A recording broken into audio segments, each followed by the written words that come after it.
மாநிலத்தை கெடுத்த அதிமுக, மாநிலத்தை கண்டுகொள்ளாத பாஜக, இந்த கள்ள கூட்டணியை மக்கள் அடையாளம் கண்டு கொண்டிருக்கிறார்கள். மக்கள் நலனே முக்கியம்னு செயல்பட்டு கொண்டிருக்கக்கூடிய நமது திராவிட மாடல் தமிழ்நாட்டு மக்களாகிய நீங்கள் துணை இருப்பது போல உண்மையான வளர்ச்சியை நமது நாடு காண ஒட்டுமொத்த இந்திய மக்களும் தயாராகிவிட்டார்கள். பாசிசத்தை வீழ்த்த இந்தியாவை காக்க ஸ்டாலின் அழைக்கிறேன்.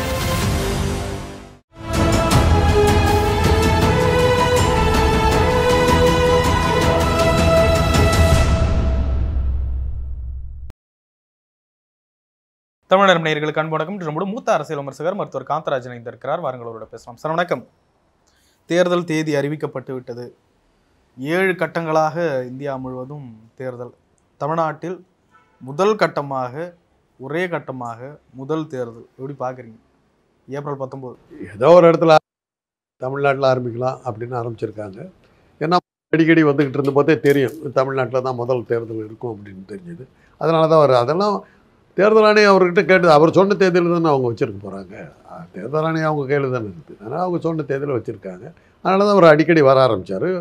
கண்டினியூஸாக வந்து திமுக எல்லாம் பேசி அந்த பிரச்சாரம் அந்த சூடாக இருக்கும்போதே தமிழ்நாட்டில் தேர்தல் நடக்கணுங்கிறதுக்காக தான் முதல் தான் வச்சுருக்காங்க. இதிலேருந்தே தெரியுதா உங்களுக்கு எப்படி தேர்தல் எப்படி நடக்க போகுதுங்கிறது? இதுலேயே உங்களுக்கு ஒரு ஐடியா கிடச்சிருக்குமே. வரிசையாக வந்துக்கிட்டு இருக்கார் தமிழ்நாட்டுக்கு. ஏன் அடிக்கடி வர்றாரு எல்லாரும் கேட்டுக்கிட்டு இருந்தோம். தேர்தல் சொல்லி தமிழ்நாட்டை தான் முதல்ல வைக்க போகிறோன்ற ஒரு தகவல் சொல்லிட்டாங்க. அதனால தான் ஒரு ரெகுலராக வந்து ஆக மோடியினுடைய கைப்பாவியாக தான் தேர்தல் ஆணையம் இருக்குதுங்கிறதுக்கு இது ஒரு சந்தேகப்படுறதுக்கு இது ஒரு காரணமாக இருக்குது. தேர்தல் ஆணையத்துக்கும் பிரதமர் மோடிக்கும் எதை வச்சு முடிச்சு போகிறீங்க சார்? இதுதான் இப்போ எல்லாரும் இந்த கேள்வி கேட்டீங்க இல்லையா, அடிக்கடி தமிழ்நாட்டுக்கு ஏன் வர்றாரு அப்படின்னு கேட்டிங்களா இல்லையா? சரி, ஆக ஒத்துக்கிறீங்க, கேட்டீங்க. சமீப காலமாக அவர் வேறு எங்கேயும் கான்சென்ட்ரேட் பண்ணாமல் தமிழ்நாட்டையும் கான்சென்ட்ரேட் பண்ணிகிட்டு இருக்கார். ஸோ முதல் தேர்தல் நடக்கிற முதல் நாளே வந்து தமிழ்நாட்டில் அப்படிங்கிறாங்க. அவர் மோடியினுடைய பிரச்சாரத்தினுடைய தாக்கம் நல்லா இருக்கிற நேரத்திலேயே அந்த தேர்தல் நடக்கணுங்கிறதுக்காக தேர்தல் ஆணையம் அவருக்கு வசதியாக இந்த தேர்தல் தேதியை குறிச்சிருக்குதுன்னு சந்தேகப்பட்டால் இல்லைன்னு சொல்கிறதுக்கு எதாவது காரணம் தான் நீங்கள் சொல்லணும். நீங்கள் எதாவது காரணம் தான் சொல்லணும். ஏன் பொதுமக்களுங்கிற முறையில் எனக்கு இந்த சந்தேகம் இருக்குது. இல்லைன்னாக்க நீங்கள் சொல்லுங்கள். சரி, இப்போ முதல்ல தமிழ்நாட்டுக்கு தேர்தல் நடக்குது. இதனால் பாஜகவுக்கு என்ன லாபம் கிடைச்சிடும்? ஒரு லாபம் இல்லையா? லாபமே கிடையாது. என்ன லாபம் இருக்குது? பைத்தியக்காரத்தனமாக நானும் கேட்டேன். என்ன லாபம் இருக்குது? இல்லை சார், என்ன லாபம்? என்னைக்கு நடந்தாலும் லாபம் தானே. என்னைக்கு நடந்தாலும் நடக்கிற தேர்தல் தானே சார். அதனால தான் ஒன்றுமே லாபமே கிடையாது. ஒன்றும் கிடையாது. தான் நீங்கள் கேட்குறீங்க. இந்த கேள்விக்கு நான் என்ன பதில் பொதுமக்களுங்கிற முறையில் நான் கேட்டேங்க, தப்புன்னா மன்னிச்சிருக்கோம், அவ்வளோதான் சொல்ல முடியும். வேறு சார் நானும் தெரியாமல் இல்லை, எனக்கு தெரியல. ஏன்னா இந்த கேள்வி நீங்கள் கேட்கும்போது நெறியாளர் உங்களுக்கு இல்லாத தெளிவா இப்படியெல்லாம் கேட்கலாமான்னு நீங்கள் கேட்குறீங்க. கேட்டது தப்பு சார், எங்களுக்கு தெரியல. கேட்டது தப்பு சார். இல்லை சார், என்னைக்கோ நடக்க போகிற தேர்தல் தான், அது முதல்ல வைக்கிறாங்க. இதில் என்ன தப்பு? ஒன்றுமே கிடையாது. ஒன்றுமே கிடையாது. என்ன இருக்குது? அது என்ன இருக்குது? இதெல்லாம் சந்தேகப்படுற அளவுக்கு என் மூளை கெட்டு போயிருக்குது, அவ்வளோதான். நான் முட்டாளாட்டம் கேட்டிருக்கேன். தெரியாம தான் சார். இல்லை, அதான் சார், நீங்கள் தெளிவாக இருக்க கேட்குறீங்களே, அவ்வளோ தெளிவாக நீங்கள் இருக்கிறீங்க. ஏன் சார் சந்தேகப்படுறீங்க? அவ்வளோதான். இல்லை, ஏன் சந்தேகப்படுறீங்கன்னு கேட்கல. என்னைக்கே இருந்தாலும் நடக்க போகிற தேர்தல் தானே. அதில் முதல்ல வச்சா அது எப்படி பாஜகவுக்கு லாபமாக அமையும்? தெரியாது. லாபமாக எப்படி தெரியாது? ஏன்னா இந்த அடிப்படை இது கூட தெரியாமல் தான் நாங்கள்லாம் இருக்கிறோம். அதனால தானே பாஜக போன்ற கட்சிகள்லாம் இருக்கிறதுக்கு காரணமே எங்களுடைய அறியாமை தான். அந்த அறியாமை தான் பயன்படுது. நீங்களே ஒரு நெறியாளர், உலகம் முழுவதும் தெரிஞ்சவர், நீங்களே இந்த கேள்வி கேட்குறீங்கன்னாக்கா நம்ம 2 பேரும் தமிழ்நாட்டை சேர்ந்த நம்ம 2 பேரும் ஒரு நெறியாளருக்கே அது புரியலன்னு இன்டர்வியூ எனக்கு இல்லை சார், மக்களுக்கு புரியும். அதான் இப்போ சொல்கிறேன் கேளுங்க. அவர் பேசிக்கிட்டே வர்றார். மற்ற எல்லா மாநிலத்தையும் விட்டு தமிழ்நாட்டுக்கு திரும்பி வந்து திமுகவுக்கு எகேன்ஸ்டாக பேசினார். எல்லாம் திமுகவுடைய பற்றி இருக்கு. கவர்னர் ஒரு பக்கம் பேசிக்கிட்டே இருக்கார். கவர்னர் கடந்த 5 வருஷமாக அதே வேலையாக தான் இருக்கார். கடந்த 3 வருஷமாக அதே வேலையாக தான் இருக்கார். ஒரு எதிர்கட்சியாக தான் இருக்கார். அந்த தாக்கங்கள்லாம் உருவாக்கி, இந்த தாக்கத்தையும் உருவாக்கி ஒரு பலமான எதிர்கட்சியாகவும் வெற்றி வாய்ப்பு மிக அதிகமாக இருக்கிறதாகவும் கருதப்படுகின்ற திமுக அவனுடைய இதையெல்லாம் செல்வாக்கையெல்லாம் ஒழிச்சு கட்டுற அளவில் பிரதமர் வந்து அடிக்கடி இங்கே பேசிக்கிட்டு இப்போது கடந்த 1 மாதமாக அவர் வேறு எங்கேயும் போகல. இப்போ 5வது தடவை வந்திருக்காரு. நேற்று வந்து 5வது தடவையா 4வது தடவை வந்திருக்காரு. எந்த நாட்டுக்காவது ஒரு 4 தடவை, இந்தியாவிலேயே ஒரு 4 தடவை பார்த்ததில்லை. பிரதம மந்திரியாக இருக்கிற இந்தியா நாடாளுமன்றத்துக்கு அவர் 4 தடவை போனதில்லை, தமிழ்நாட்டுக்கு 4 தடவை வந்திருக்காரு. அப்படின்னா என்ன அர்த்தம்? அந்த தாக்கம், தான் பேசின தாக்கம் அப்படியே இருக்கும்போது அப்படியே அந்த சூட்டோட சூடாக எலெக்ஷன் நடத்தினா நமக்கு ஃபேவரபுளாக இருக்கும் அப்படின்னு அவர் கருதி இருக்கிறார். அதுக்கு தகுந்த மாதிரி அவருடைய கீழே செயல்படுகின்ற தேர்தல் ஆணையம் அதுக்கு தகுந்த மாதிரி தேதியை அறிவிச்சிருக்குது. இப்படி சொன்னால் அது இல்லைனாக்கா இல்லைங்கிறதுக்கு காரணங்களை நீங்கள் சொல்லுங்கள். இல்லை, அப்போ பெரிய அளவுக்கு முதல்ல வைக்கிறதுனால பாஜகவுக்கு இது கை கொடுத்தோம். ஆமாம், பாஜகவுக்கு அட்வான்டேஜ், அவ்வளோதான். இந்த தேர்தல் கூடவே விளவங்கோடு சட்டமன்ற தொகுதிக்கும் இடைத்தேர்தல் நடக்குது. இது என்ன ஒரு ட்விஸ்ட்னா, திடீர்னு அந்த திருக்கோவிலூர் அந்த பொன்முடி அவர்களுடைய தொகுதிக்கான பேரும் வந்துருச்சு இடைத்தேர்தலுக்கு. அதுக்கப்புறம் இல்லை அப்படின்னு சொல்லிட்டு தவறுதலாக வந்துருச்சு அப்படின்னு நம்ம பிளான் பண்ணி தான் வச்சுருந்துருக்காங்களோ அதுக்கும். ஏன்னா அப்போ இருந்த தீர்ப்பு பிரகாரம் பொன்முடிக்கு எம்எல்ஏ பதவியும் போயிடுச்சு. அதுக்கப்புறம் இது எதிர்பாராத திருப்பமாக உச்சநீதிமன்றம் அது தடை விதிச்சிட்டதுனால பொன்முடி எம்எல்ஏவை கண்டினியூ பண்ணுறாரு. அது அப்படி இருக்கும்போது தேர்தல் ஆணையம் அதை எப்படி காலியான இடம்னு எப்படி அறிவிக்க முடியும்? அங்கே எப்படி தேர்தல் நடத்த முடியும்? அந்த உங்களுக்கு ஞாபகம் இருந்தால் அப்பாவு தேர்தல் ஒன்று, இன்றைக்கி வரல தபால் ஓட்டுகள் என்னாமல் 3 எலெக்ஷன் நடந்து போச்சு தெரியுமில்ல. இன்றைக்கி வரல அந்த தொகுதியினுடைய தேர்தல் முடிவு வெளியே வரல, அப்படியே தான் இருக்குது. அது மாதிரி இது மாட்டிக்கிட்டாலும் மாட்டிக்கலாம். 10 தேர்தலுக்கு அப்புறம் கூட தேர்தல் முடிவு சொல்லலாம். இன்றைக்கி நீதிமன்றம் தடை விதிச்சிருச்சு. அப்படி இருக்கும்போது அந்த தொகுதி வேக்கண்ட் ஆகலை, அவர் தான் எம்எல்ஏ, அவ்வளோதான். அதனால தான் அந்த அன்னைக்கு இருந்த என்னைக்கு அந்த அறிவிக்கிற தேர்தல் தயாரிப்புகள் நடந்துக்கிட்ட நேரத்தில் இது காலியாக இருக்குதுன்னு இருந்தது. அதுக்குள்ள இந்த தீர்ப்பு நடுமதில் ஒரு 4 நாளைக்கு முன்னாடி தான் அந்த தீர்ப்பு அதனுடைய விளைவு தான் அவர் பொன்முடி எம்எல்ஏவாக கண்டினியூ பண்ணுறார். அப்போ அடித்தது இதாக இருக்கும், அந்த அறிக்கை அப்போ தயாரித்ததாக இருக்கும், அதை எடுத்துகிட்ருக்காங்க. அது ஒன்றும் பெருசாக பரபரப்புக்கு உண்டாகிறதுக்கு ஒன்றும் இல்லையே. இப்போ தமிழ்நாட்டில் மட்டும் தேர்தல் முடிஞ்ச பிறகு ஏறக்குறைய 1.5 மாதம் கிட்ட இருக்குன்னு நினைக்கிறேன் வாக்கு எண்ணிக்கை நடக்கிறதுக்கு. இது உங்களுக்கு சரின்னு படுதா? நான் நிறைய கேள்விகள் கேட்டுக்கிட்டே இருக்கிறேன். உங்களுக்கு எல்லாத்துக்கும் தெரியும், வாக்கு எந்திரத்து மேலே எனக்கு இருக்கிற சந்தேகங்கள் நிறையா இருக்குது. அந்த சந்தேகங்கள் ஊர்ஜிதாகுது. எதுக்காக தேர்தலை நீங்கள் வைக்கிறீங்க? 4 மாதம் ஏன் தள்ளி போடுறீங்க? வாக்கு எந்திரமே என்ன, சென்சார்ஸு அப்பப்போவே உடனே ரிசல்ட்டை கொடுக்க போகுது, டிஜிட்டலில் உடனே வந்துடும் தேர்தல் முடிவுகள். ஏன் அதை 4 மாதம் தள்ளுறீங்க? வாக்கு எந்திரம் பயன்படுத்துறது தான் முடிவு எடுத்துட்டீங்க. எல்லா இடத்துலையும் வாக்கு எந்திரத்தை வச்சு ஒரே நாளில் முடிச்சுட்டு போக வேண்டியது தானே. என்னத்துக்கு அவ்வளோ இடைவெளி எதுக்குங்க? அவ்வளோ இடைவெளி எதுக்கு? வாக்கு எந்திரங்கிறதே அப்போனாக்கா போட்டி எடுத்துகிட்டு போய் வைக்கிறது கஷ்டம், இது கனெக்ட் பண்ணுறது கஷ்டம், வாக்கு சீட்டுகள் அச்சடிக்கணும், இவ்வளோ கஷ்டங்கள் இருக்குது. இப்போ அதெல்லாம் ஒன்றுமே இல்லையே. வாக்கு எந்திரத்தில் அதெல்லாம் ஒன்றுமே கிடையாது. டப்புன்னு அடித்தா அது வந்துடுற போது அதை இதை மாட்ட போகிறீங்க, ஓட்ட போகிறீங்க, முடிஞ்சு போச்சு. வாக்கிய சீட்டு அச்சடிக்கணும்னா தான் உங்களுக்கு யாருக்கு என்ன சின்னம்னு தெரியாது, அச்சடிக்கணும், அதுக்கு பிரிண்டிங் ப்ரெஸ்ஸுக்கு போகணும், ரகசியமாக அடிக்கணும், இவ்வளோலாம் இருந்தது. நீங்கள் அதெல்லாம் இல்லையே. வாக்கேந்திரம் இருக்கும்போது டப்புன்னு கம்ப்யூட்டர் போட்டு அடுத்த நிமிஷம் டவுன்லோட் வந்துடும்போது உள்ள அட்டாச்மெண்ட்டுக்கெல்லாம் முடிஞ்சு போச்சு. ஒரே நாளில் முடிக்க வேண்டியது தானே. என்னத்துக்கு? அதிகாரிகள் இல்லையா உங்கள்கிட்ட? ஒட்டுமொத்தமாக இன்னும் இல்லைங்க சார். அதிகாரிகள் இல்லைன்னு சொல்கிறீங்களா? அப்புறம் எப்படி ஒரே நாடு ஒரே தேர்தல் எப்படி நடத்துவீங்க? இன்னும் ஒரு 500-600 வருஷத்துக்கு அப்புறம் வரப்போகுதுன்னு சொல்கிறாங்க. 2029 உலகமே இருக்க போதும் இல்லைன்னு தெரியல. அப்போது அந்த தேர்தல் ஒரே நாடு ஒரே தேர்தல்னு சொல்லிக்கிட்டு இருக்கிறாங்க. அது அப்படிலாம் பிளான் பண்ணும்போது இதையே ஒரே நாடாளுமன்றத்துக்கு மாத்திரம் தாங்க தேர்தல் நடக்குது, சட்டமன்றத்துக்கு கூட நடக்கலையே. அப்படி இருக்கும்போது சுலபம் இல்லை. 400 இடங்களில் தானே தேர்தலை மொத்தம், 500 இடங்கள் தானே உங்களுக்கு தேர்தல், 534 சீட்டு தானே மொத்தமே. இதை நடத்த முடியாதா? ஒரு சட்டமன்ற தேர்தலுடைய சீட்டு அதுதானுங்களா இது? தமிழ்நாடு ஆந்திரா ரெண்டையும் சேர்த்தனாக்கா 500 சீட்டு, சட்டமன்றத்தை எடுத்திங்கன்னா 600 சீட்டு வருது. 2 மாநில சட்டமன்றத்துக்கு நடத்துகிற தேர்தல் தானுங்களா ஒட்டுமொத்த இந்தியாவுக்கு நடக்க போகுது. 600 சீட்டு தானே, 500 சீட்டு தானே. அதை ஒரே நாள் நடத்த முடியாது? ஏன் முடியாது? 2 மாதம் எதுக்கு டைமு? என்ன பிளானு? சந்தேகங்கள் அதிகம் ஆகிட்டே வருது. பொறாமே தப்பாக இருந்தால் நல்லாயிருக்கும். என்னுடைய சந்தேகங்கள் பொய்யா இருந்தால் நல்லாயிருக்கும். ஜனநாயகத்தினுடைய அடிப்படையில் நான் சொல்கிறேன், என்னுடைய சந்தேகங்கள் பொய்யாது, அது நிஜம் ஆகிடக்கூடாது. அவ்வளோதான் என்னுடைய மகத்தான விருப்பமே. அதுதான், ஜனநாயகம் தோக்கக்கூடாது. எப்படியும் இருந்தாலும் கட்சிக்காரங்களுடைய ப்ரொடெக்ஷன் இருக்கும் அந்த ஒரு 1.5 மாதத்துக்கும். நான் தாங்க போய் கவுண்டிங்கில் உட்காடுறேன். என்ன வாங்க முடியாதா? எலெக்ஷன் கமிஷனரே வாங்கலாங்கிற சூழ்நிலை இருக்குதுங்கிறாங்க. இப்போ கேட்டால் சொல்கிறாங்க எலெக்ஷன் கமிஷனரே வாங்கிடலாம் அப்படிங்கிறாங்க. சுஜாதா ஒரு கதை எழுதியிருந்தாருங்க, 24 ரூபாய் தீவுன்னு.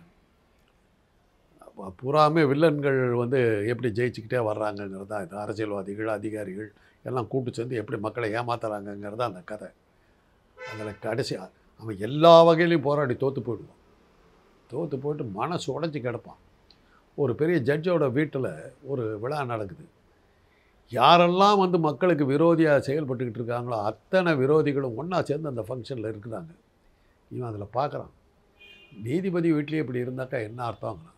அவன் ஃப்ரெண்டு சொல்கிறான், டேய் இவ்வளவு பேருக்கும் ஒரு வேலை இருக்குடா, எவனுக்கு நீ எவ்வளோ கொடுக்கணும் அத்தனை பேர் உங்ககிட்ட வந்துடுவான். இன்றைக்கி அவன் கொடுத்துருக்கான், அவங்ககிட்ட எல்லோரும் போயிட்டாங்க. நீ கூட உங்ககிட்ட எல்லாம் வந்துடுவாங்க, எல்லாத்துக்கும் வேலை இருக்குது. அது அப்படி தான் முடிப்பார் கதையை.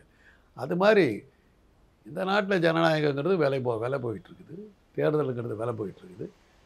மக்களுடைய கருத்துக்களுக்கும் தேர்தல் முடிவுகளுக்கும் தொடர்பு இல்லைங்கிறது நிதர்சனமாக நமக்கு தெரியுது.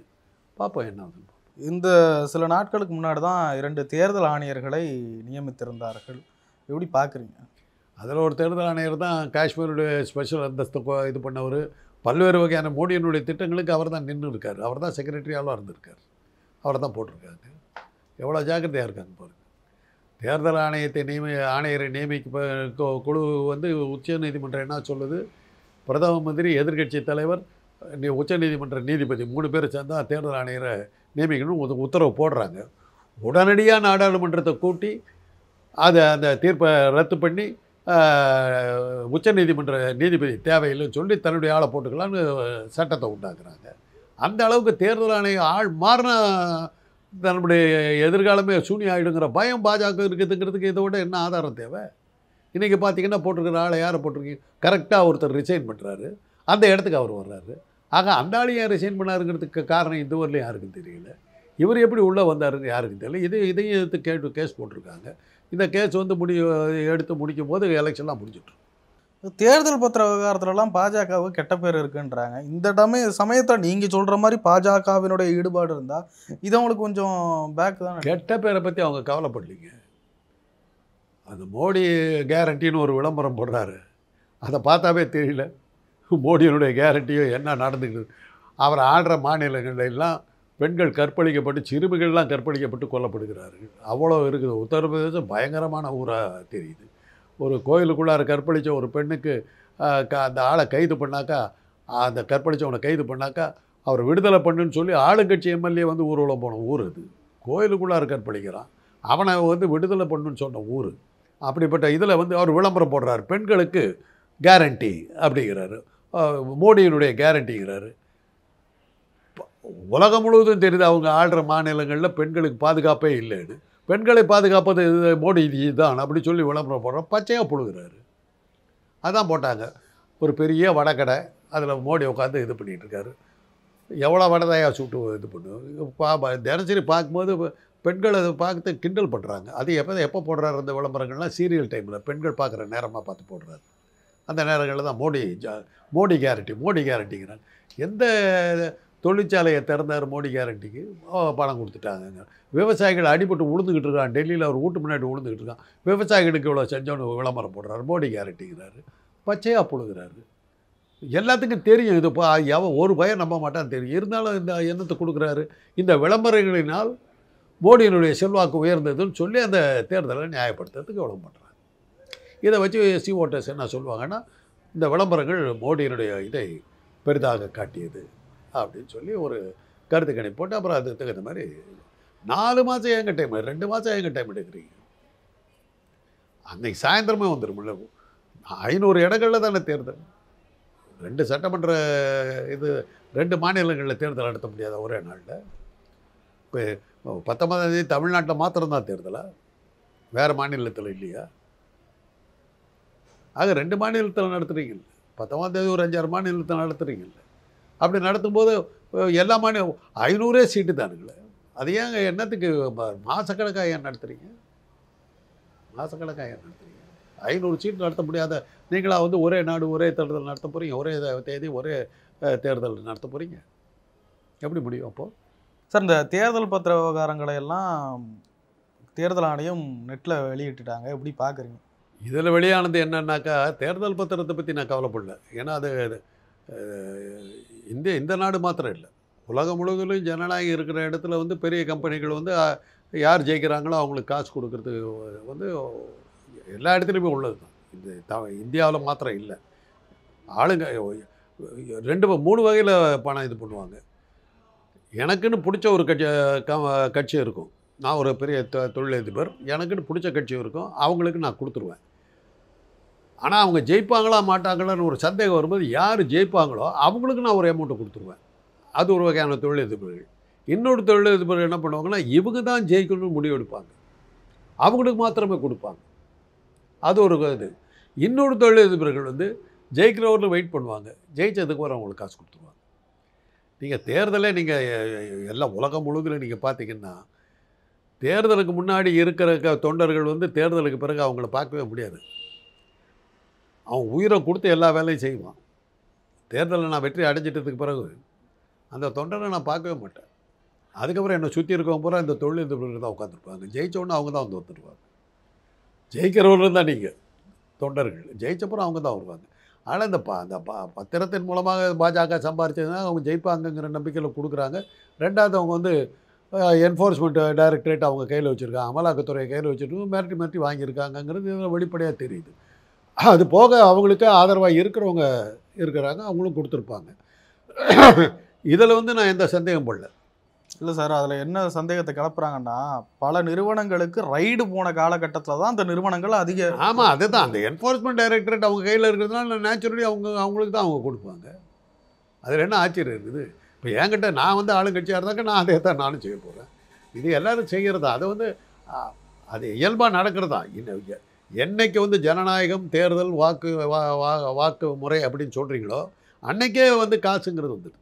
அன்றைக்கே காசுங்கிறது வந்துடுது. வாக்காளர்களுக்கு வந்து நீங்கள் என்ன சொல்கிறீங்க, இதை செய்கிறேன் அதை செய்கிறேங்கிறது வந்து என்னை பார்த்தோன்னே அவங்களுக்கு தெரிய வேணாமா, இவன் செய்வான்னு நம்பிக்கை வேணாமா? எல்லா வகையில் எப்படி பார்த்தாலும் என்ன நீங்கள் வந்து கவர்ச்சிகரமான விஷயங்களை சொல்கிறீங்க. சம்பள உயர்வு கொடுக்குறீங்க, இது பஸ் கட்டணத்தை குறைக்கிறீங்க, எலக்ட்ரிசிட்டி பில்லை குறைக்கிறீங்க, பெட்ரோல் விலையை குறைக்கிறீங்க, தங்க விலையை குறைக்கிறீங்க. எலெக்ஷன் ஒரு வாரத்துக்கு முன்னாடி இவ்வளோ நடக்குது. எலெக்ஷன் முடிஞ்ச பிறகு அத்தனையும் எவ்வளோ குறைச்சிங்களோ அதுக்கு போல் டபுள் பங்கை வசூல் பண்ணிடுறீங்க. மக்கள் இதில் வந்து பார்த்துக்கிட்டு இருக்காங்க. இந்த அட்லீஸ்ட் இந்த ஒரு வாரமாவது லாபமாக இருக்கட்டுங்கிறது தான். நீங்கள் போய் நம்ம ஜனநாயகத்தில் நீங்கள் கேட்டிங்கன்னா, ஏப்பா காசு வாங்கிட்டு ஓட்டு போடுறமே தப்பு இல்லையா நீங்கள் கேட்டு பாருங்கள். இவன் எப்படி கொள்ளடிக்க போகிறான், இவன் நமக்கு நல்லது செய்ய போகிறதில்ல, இவன் அடித்த கொள்ளையில் ஒரு பகுதியாவது நம்ம இப்போ இந்த மாதிரி பிடுங்கினா தான் உண்டு, கொஞ்சமாவது நம்ம சம்பாதிப்போம் தான் நாங்கள் வாங்குகிற சாருங்கிறாங்க. ஓட்டு வாக்காளர்களுடைய மனசு அப்படி தான் இருக்குது. இவன் எப்படி கொள்ளடிக்க போகிறான், யாருக்கு எதுவும் செய்ய போகிறதில்ல, ஓட்டு கேட்டு வரும்போது அவங்ககிட்ட பிடுங்கினா தான் லாபம், அதுக்கப்புறம் மக்களை அவன் பார்க்கவே போகிறதில்ல. அப்படிங்கிறதுனால தான் நீ காசு கொடுக்குறவனுக்கு ஓட்டு போடுறாங்க. அதுதான் அது. அதில் ஒரு வகையில் என்ன பாராட்டணுன்னாக்கா, யாருக்கிட்ட அதிகமாக காசு வாங்கினாங்க அவங்களுக்கு ஓட்டு போடுறாங்க, அந்த நேர்மை நம்ம ஆளுங்கிட்ட இருக்குது. அதை நம்ம பாராட்டணும். இந்த தேர்தல் பத்திர விவகாரத்தால் பாஜகவுக்கு ஒரு நெருக்கடி இல்லைன்னு நினைக்கிறீங்களா? நெருக்கடி கொடுக்குறதா தான் கொடுக்கலாம், வாங்காதவன் யார்? குறைச்சலாக வாங்கினாங்க அதிகமாக வாங்கினாங்கிறது தான் வித்தியாசம் இருக்குது. ஒழிய வாங்கினாங்கிறது தானே எல்லாத்துக்குமே இருக்குது. எல்லா கட்சியும் தானே வாங்கியிருக்கு. பாஜக 6000 கோடி, திமுக 600 கோடி. எடப்பாடி பழனிசாமி அவர்களுடைய நிலைமை பரிதாபமாக இருக்குது. 6 கோடி தான் வாங்கியிருக்காராம். ரொம்ப ஏழ்மை நிலையில் இருக்காங்க. ஏழ்மை நிலைன்னாக்கா அவர் ஆட்சியில் இருந்தபோது வாங்கிட்டார், தோற்று போனதுக்கு அப்புறம் கேட்குறாரு. போன தேர்தலில் எவ்வளோ வாங்கினாருன்னு தெரியணும்ல. இந்த தேர்தலுக்கு அவருக்கு 6 கோடி தான் வருது, வரமாட்டாருன்னு தெரிஞ்சு போச்சு, அதனால் 6 கோடி. போன தேர்தலில் அவர் எவ்வளோ வாங்கினாங்கிறத வச்சு தான் நீங்கள் கணக்கு போடணும். கார்ப்பரேட் வந்து இன்றைக்கி நேற்று கொடுக்கல, ஆதி காலத்துலேருந்து கொடுத்துக்கிட்டு இருக்காங்க. போன தடவை எவ்வளோ கொடுத்தாங்கங்கிறத பாருங்கள், அதுதான் அவங்க வாங்கினது. இந்த தடவை அவங்களுக்கு காசு வரலைனாக்கா ஆச்சரியப்படுத்த ஒன்றுமே இல்லை. நிச்சயமாக சார், நிறைய விஷயங்கள் போயிருந்தீங்க. நன்றி சார். மாநிலத்தை கெடுத்த அதிமுக, மாநிலத்தை கண்டுகொள்ளாத பாஜக, இந்த கள்ள கூட்டணியை மக்கள் அடையாளம் கண்டு கொண்டிருக்கிறார்கள். மக்கள் நலனே முக்கியம்னு செயல்பட்டு கொண்டிருக்கக்கூடிய நமது திராவிட மாடல் தமிழ்நாட்டு மக்களாகிய நீங்கள் துணை இருப்பது போல உண்மையான வளர்ச்சியை நமது நாடு காண ஒட்டுமொத்த இந்திய மக்களும் தயாராகிவிட்டார்கள். பாசிசத்தை வீழ்த்த இந்தியாவை காக்க ஸ்டாலின் அழைக்கிறேன்.